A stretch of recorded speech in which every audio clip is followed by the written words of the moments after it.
Yeah, thank you, Tony. Yeah, my name is Mattias Jonsson. I work at PingCAP since 1.5 years ago as a senior database engineer. Work as a developer, mostly with the table partitioning feature. And today I'm going to talk a bit about state-of-the-art HTAP products in today's market. And first of all, I also want to acknowledge Charles Chang, who did the presentation. He couldn't unfortunately not be here today, so I'm helping out a bit here. So first, a bit of why HTAP, and you've probably seen what Mac's been doing before.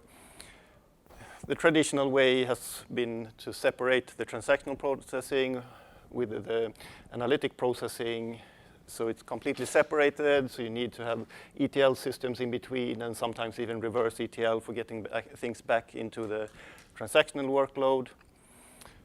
Normally you do have a column store and a row store, for example.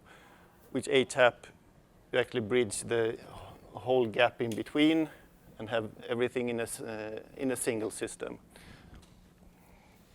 Sorry, which makes it much less complex. Instead of having separate tools for each and every step, you can just have a single system that will handle all of the different conversions, etc. It also means that you don't have to wait to analyze the data. You do have fresh data already accessible in the analytics, instead of waiting and maybe even having issues when the data load from the transactions goes into the analytics and you need to rerun batch jobs, etc. Or there's been a schema change, for example, you need to redo it, and a lot of work. You also have the full consistent view instead of having this ETL system that usually extracts at different times. You don't have the transactional integrity in the analytics. That's something you will gain with HTAP as well, because it actually combines the transaction level already into the analytics as well. So this is just the same slide, an earlier version of the slide that Max presented. So you have the single node database here. It is usually really fast for transactional workloads, but it has issues with scale and complexity. And then on the top you have the more data lake, data warehouses, which is slow in latency, but handles the complexity really well because it's usually very well distributed, and it also can handle vast amounts of data. HTAP comes in between, more or less, bridging these gaps. So it's decreasing the latency from the data, while also scaling much more on the size and complexity. There will probably be quite a few use cases where you still need different analytic workload versus a very small but super fast single node transactional workload. And now then a bit about the different mainstream HTAP system. I will go through a bit a classification and what the characteristics are about them. First, a bit about why a transactional database is usually not as good for analytics workload. It's normally based on a row format, so whenever you store a row, it's together as a full row, which means it's super easy to find the whole row, change the whole row, delete the whole row. It is not then the columnar format, which is normally used for analytics workload, where you're only interested in a single column or a few columns, not the full row, which also means that there are some vectorized optimizations that can be done for analytical workloads. Yeah, so it's super good in small, fast changes. Range queries are really good. Scanning is bad because it takes more resources for the whole system. So if you have too many queries doing big scans, then the smaller, more core business features like updating a row, deleting a row, inserting a row, that will be limited. So you can still do a lot of batch count, but at the size of analytic processing, it's not good. You can't do column tuning for the I/O, so you always read the data and get all the data from the row, so you can't use that optimization for speeding up the physical parts. And for why is not an analytical database as good for transaction load, it's basically the reverse. You put everything in to solve a single query, a really complex query, so it goes out to normally a full cluster and pushes down all the computations and I/O, etc., on a full cluster. It doesn't really care if it will hurt a single update or anything like that. So it will use as much resources as it can grab. And it also tends to scan large batches. Like a Hadoop will more or less read everything and just throw data it doesn't need away instead of reading through an index to get just a small piece of data that's needed. So that means that storing the data, that's really interesting when balancing and creating an HTAP system, because you need to balance between the analytic part as well as the transactional part. And you need to have a high processing throughput as well, because you can't just let one system handle the throughput and then the analytic part will more or less slow down, or vice versa, have a faster analytic part which would block the transactional part. Since data is just growing and growing, it needs to be scalable. So a single node solution, that cannot work. It also needs to be highly isolated between the different workloads, so you can just continue and balance them as you want. And you should keep the analytic data in sync with the transactional, preferably be already at the transaction level. So you should actually be able to read the same data from the analytic part as well as from the transactional part in a consistent way, so you can actually combine them. So you can resolve a query using best of both worlds, which then keeps the data fresh and consistent. So looking at today's market, we can more or less create 4 different categories depending on the storage format, and we can evaluate them on 6 different metrics. So transactional throughput, analytical throughput, transactional scalability, analytical scalability, the isolation, and freshness. So the first one, it's for a more legacy system where you more or less have a traditional OLTP database, and then you're adding in the same instance a column store for helping out with analytic load. It will create a really fast system. Everything will be fresh, but there's no scalability more or less. Once you hit the ceiling of a single machine, that's it. It's also quite low isolation, because the more analytic load you push on here, the less resources will be for the transaction handling. Then you have more or less an opposite, where you have a more OLAP system that is just using the row store in memory. It's quite similar in balance. The only thing is that the OLAP is faster, because if you need to run queries that need to hit disk, then it's already in column format in disk. But the same issues here with scalability and isolation.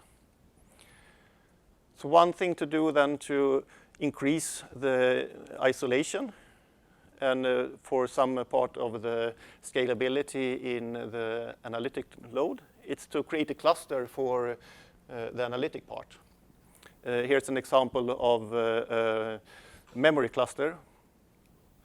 So here you more or less have a single instance transaction database, which then do probably log-based distribution of the data to an analytic cluster, which means that the isolation is really high. It's also really high analytic throughput. You can just add more boxes and you will get more throughput, so it scales really well. But since this is still a single box, you do have the scalability for the transaction load. But as we did for the analytic part, you can actually distribute the transactional database as well, which would then solve all the problems more or less. You will have some other small problems. For example, if you go back when everything was in memory, then of course you don't have any network jumps between the different nodes, etc. So on really fast transactional load, the latency will be a bit higher, but on the other hand, you can still scale it. So you can take much more writes, you can do more reads, etc. as well. So here you would have the good isolation, high scalability, high throughput, and you can also tune the data freshness. If we just look at an example with the TiDB, which we know a bit better from PingCAP side, the row store, it's actually a TiKV, so it's a distributed key value store. It scales easy, just add more nodes. It uses a Raft protocol for distributing the changes, so HA is built in. You have an SQL layer that is stateless, so you can just add more node if you need more SQL power or decreasing it if it's enough. And the same way with the column-based TiFlash. So this is which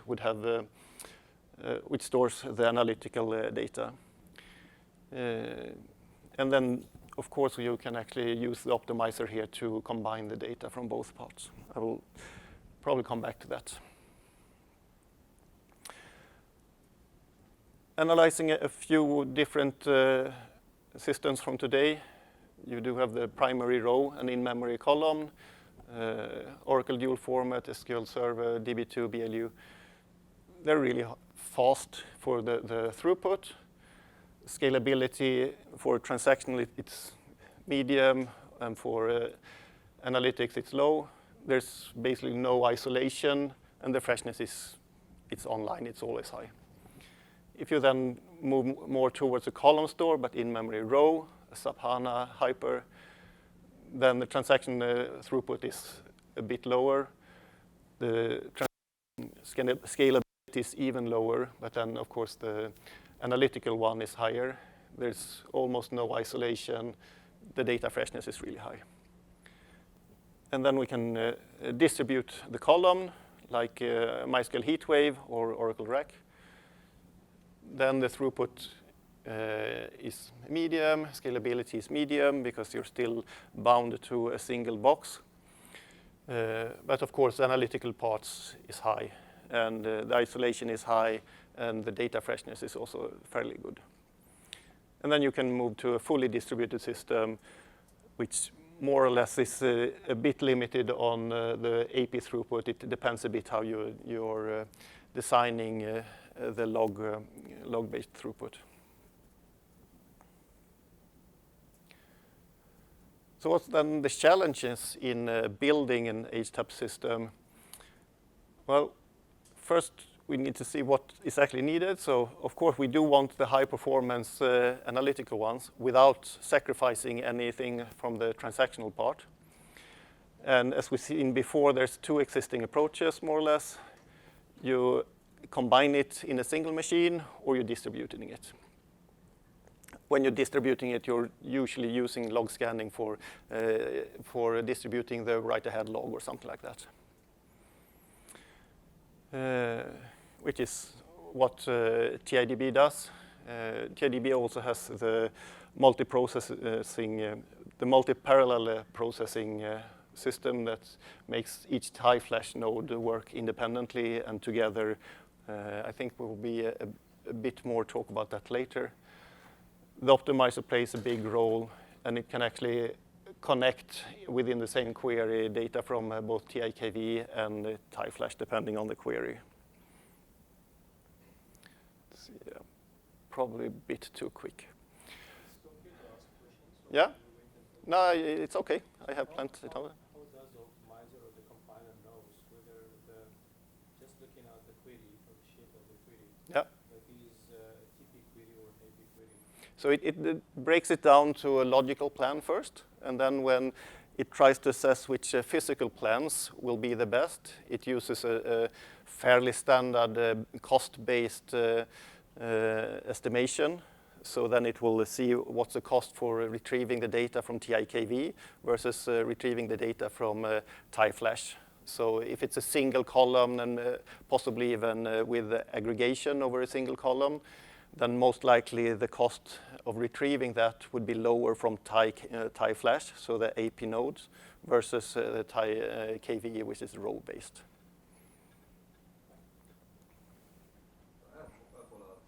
Yeah?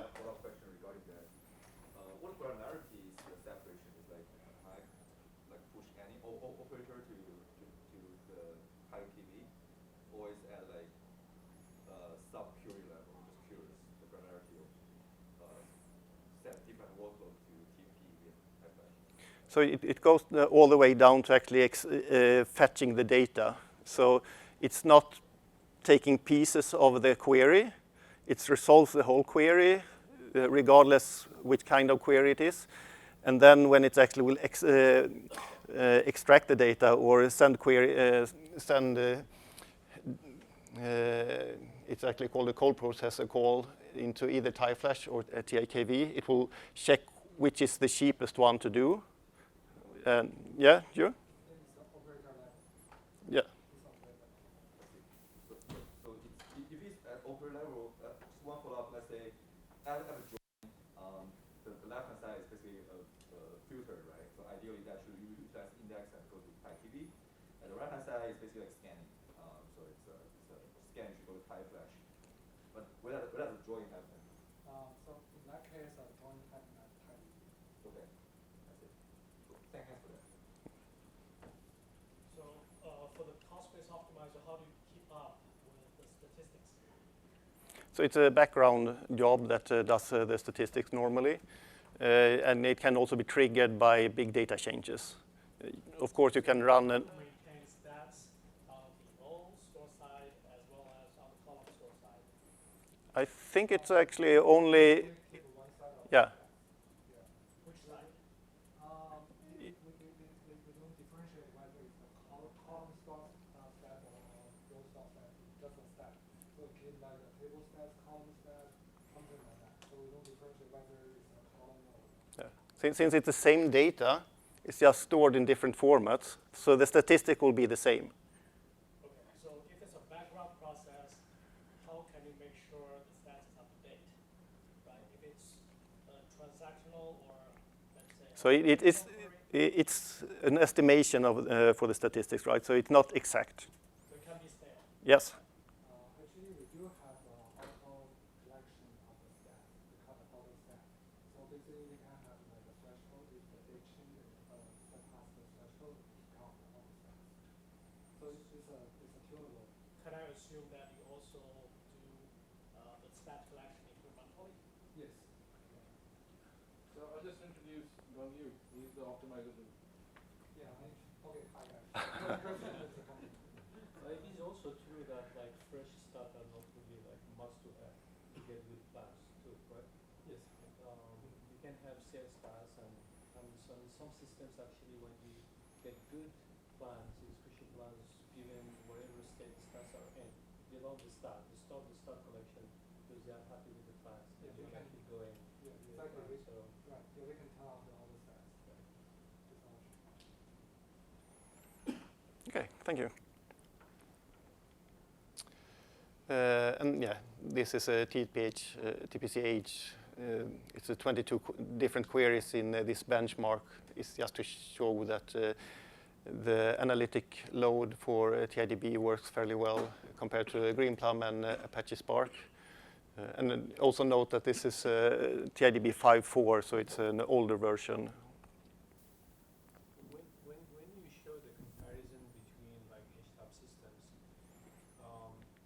was more, yeah.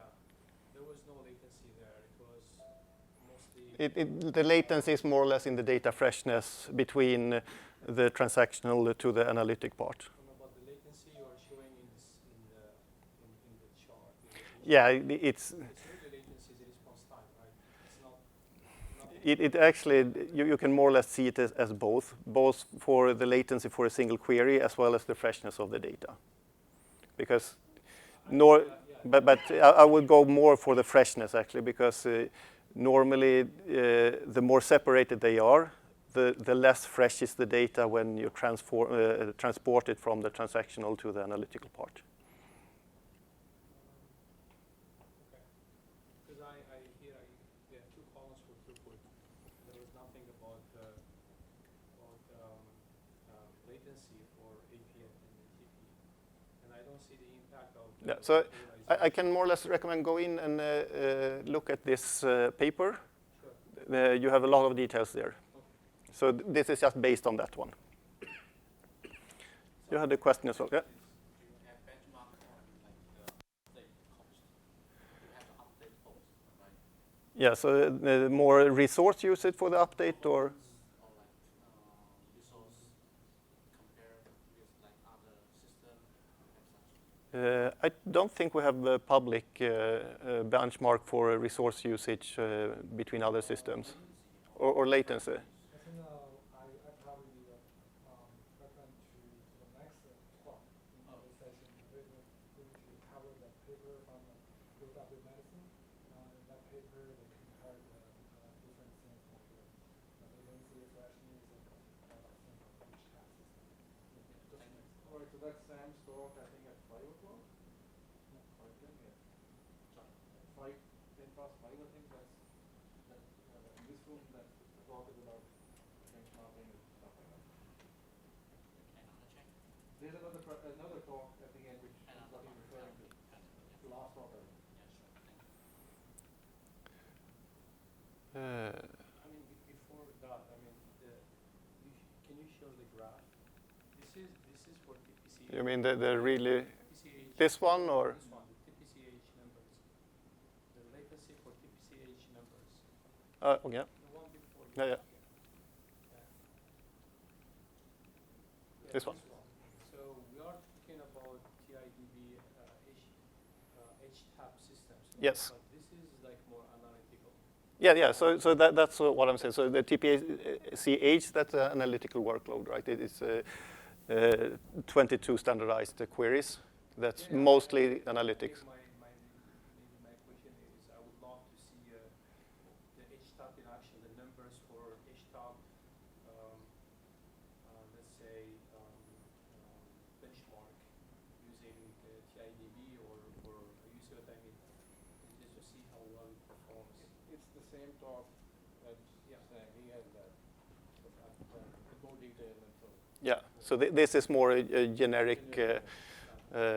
Of course, I use TiDB as an example because that's what we know.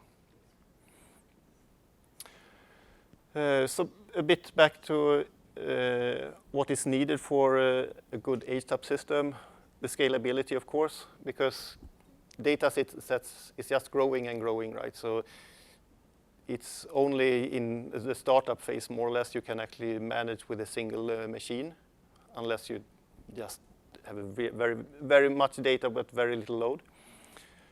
It should be leveraging a cloud infrastructure so you can scale horizontally. The early attempts that has been traditionally in the MySQL world, at least that I'm coming from, it's been sharding. First you just had a single instance for everything, and then you moved out databases, and then you realized that the single database might be too big, so you start to move out tables, and in the end, not even a table would fit in a single instance, so then you would shard a table, etc. And every step you do here, you're losing more and more features from SQL. For example, you can't do joins because you move the databases around, and then you can't even do a full table select, because you already sharded the table. So there's a lot of drawbacks that more or less pushes things back into the application. Yeah, there's so much things that you're losing here. So what you want is a single system, a single database. TiKV, for example, that's our distributed key value store. We're using that for storing the raw data for TiDB. We're splitting the data up in chunks of 100 megabytes around and distributing those chunks all over. We're using a Raft protocol for keeping copies of them in different nodes, so it should be safe, crash safe, etc., HA. This is a way to horizontally scale the data parts. It needs to have a strong isolation between the transaction handling and the analytics. As we saw in the example for the in-memory, then you have implicit sharing, memory, CPU, etc. You even have some explicit sharing because you do have locks and latches, etc., that might actually be taken when you do OLAP queries. That might even affect the transacting workload. So what are the benefits of strong isolation? In the comparative table that you showed, some of the system at the top, I don't remember the names. Yeah, So they had low or medium isolation, but we had high throughput. So yes. why should I care about? Because as soon as your load to the system changes, for example, it's the end of the month, so you need to run run all the monthly reports, then it might steal a lot of resources from the transactional workload. So the business goes really bad when you're doing reporting because the transaction part actually can't keep up. That's why you do need the isolation. I understand it too, but maybe I was confused when you showed the tables.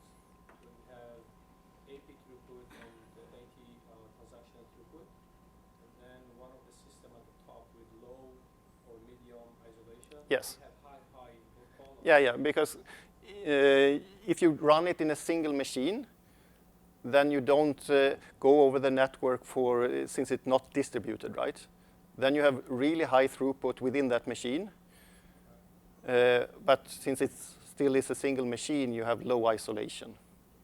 So that's the balance.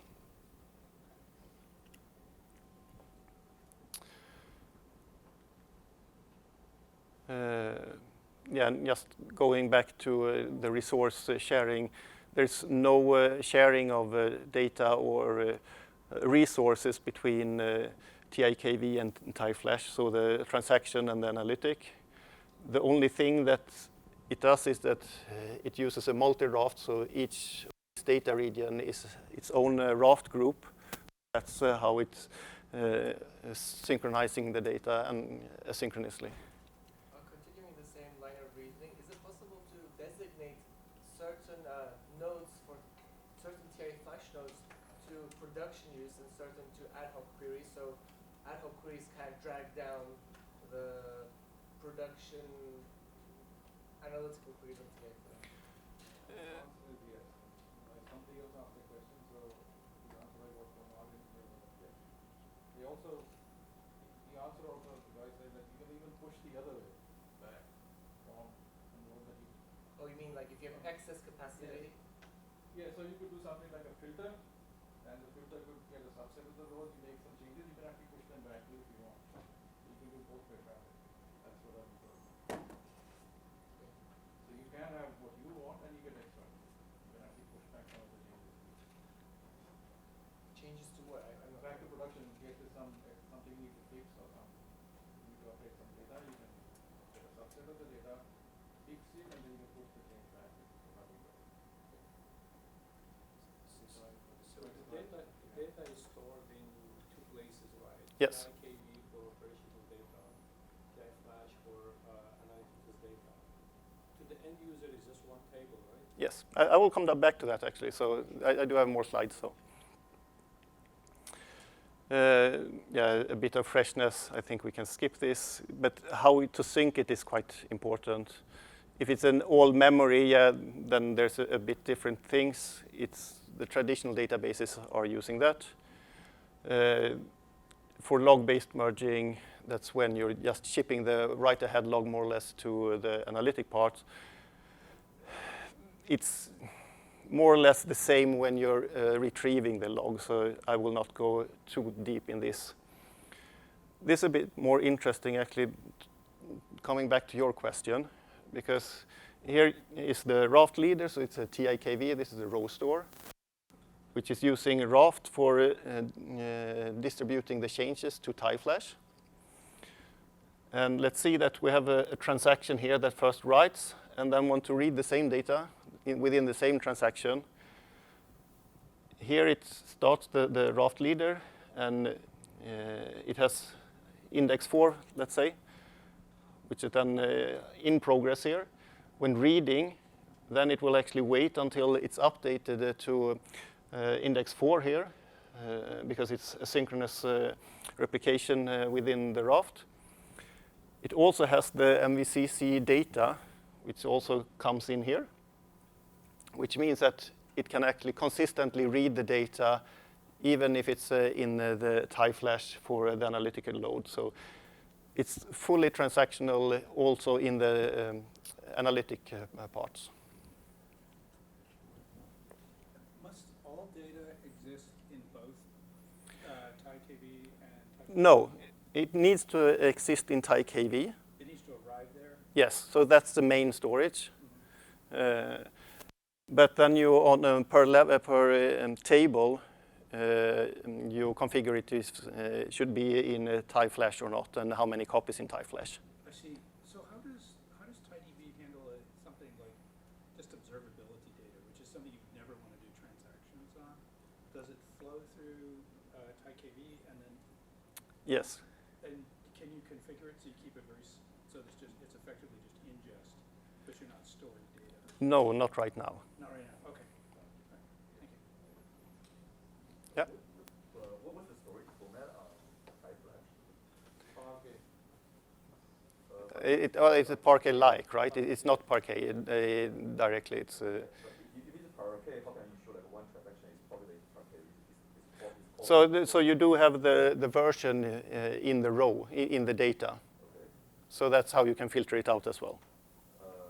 So you. A simple case, let's say I insert one row in TiKV. Yeah. Well, you just do it in TiDB and internally. Yeah.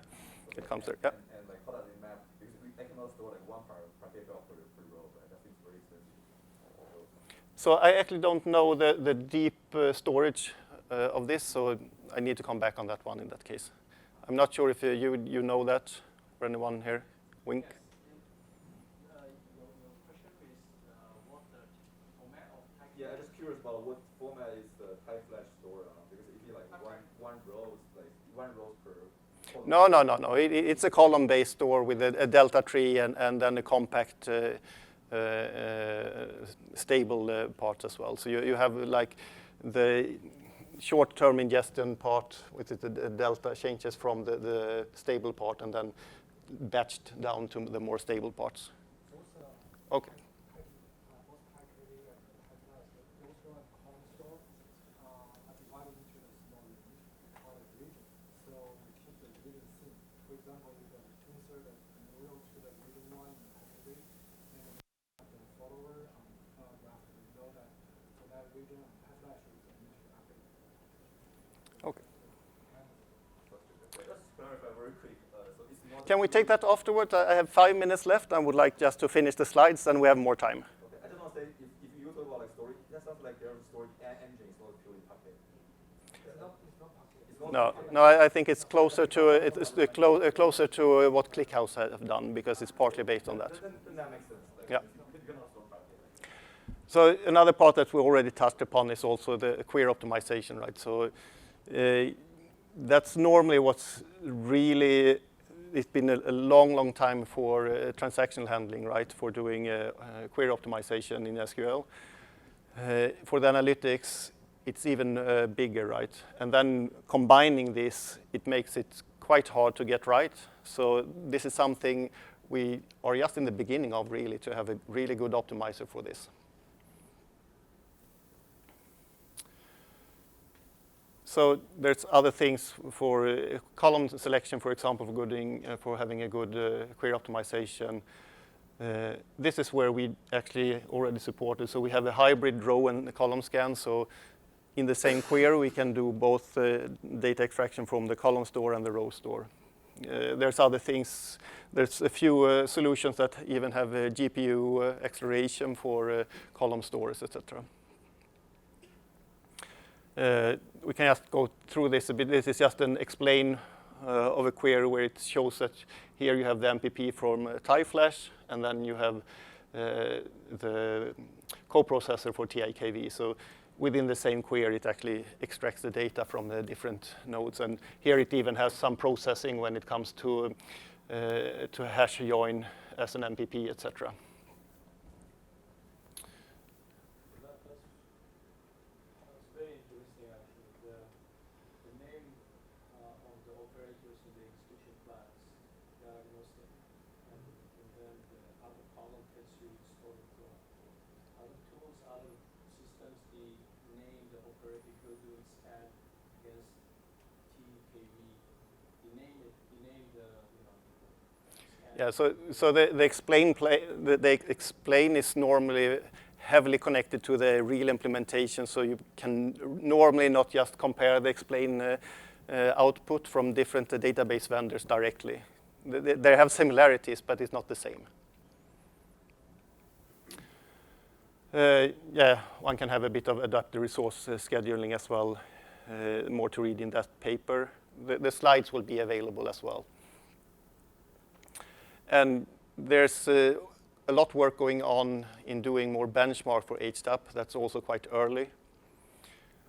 So just coming back to the key takeaways then. So there's an ever-growing need for HTAP. Building a good HTAP, it's hard. It's not impossible, it's just hard. When you're building it, you should leverage horizontal scaling, so a good cloud-native infrastructure. As well as you should be able to combine both TP, of course, and AP, and have a balance and isolation in between. So focusing on the characteristics. Thank you.